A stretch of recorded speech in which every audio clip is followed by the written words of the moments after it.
Hello everyone, welcome back. Today I will discuss about Python pattern programming, lecture number 11. So I will discuss about this type of numbering pattern. So I have make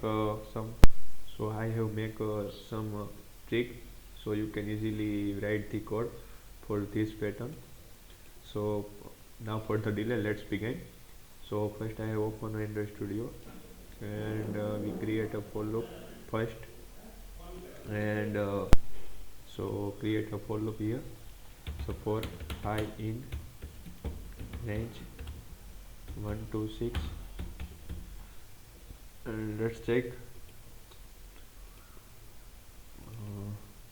First we need to 5 times print 5.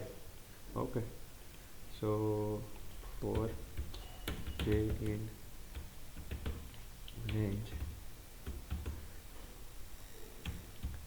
print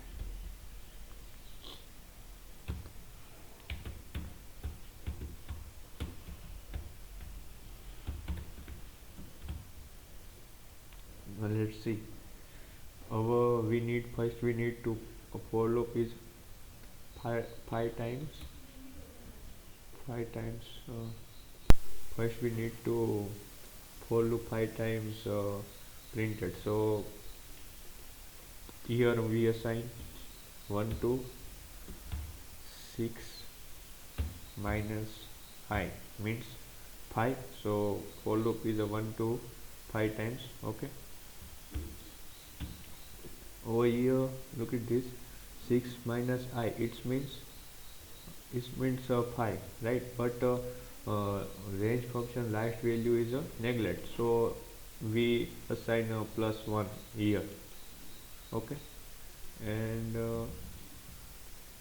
we printed statement and assign I, so is a complete. So let's check it's work or not. So I have opened terminal and run the program. Look at this, our expected output printed over here. So let's sorry, our expected output is a 5555 4444 and 33. So similarly output printed, but first we need to print a 5. Okay, so our printed value is a 6 minus I. So first 6 minus I means 6, first value is a 6 minus I means 6 minus I means first printed 5 and after printed 4, because I value is second time I value is a 2, so 6 minus 2 means 4. Okay, so let's check. Okay, so look at this, our expected output same as this output. Okay, thank you so much guys, please do like, subscribe and share my videos. Thank you so much.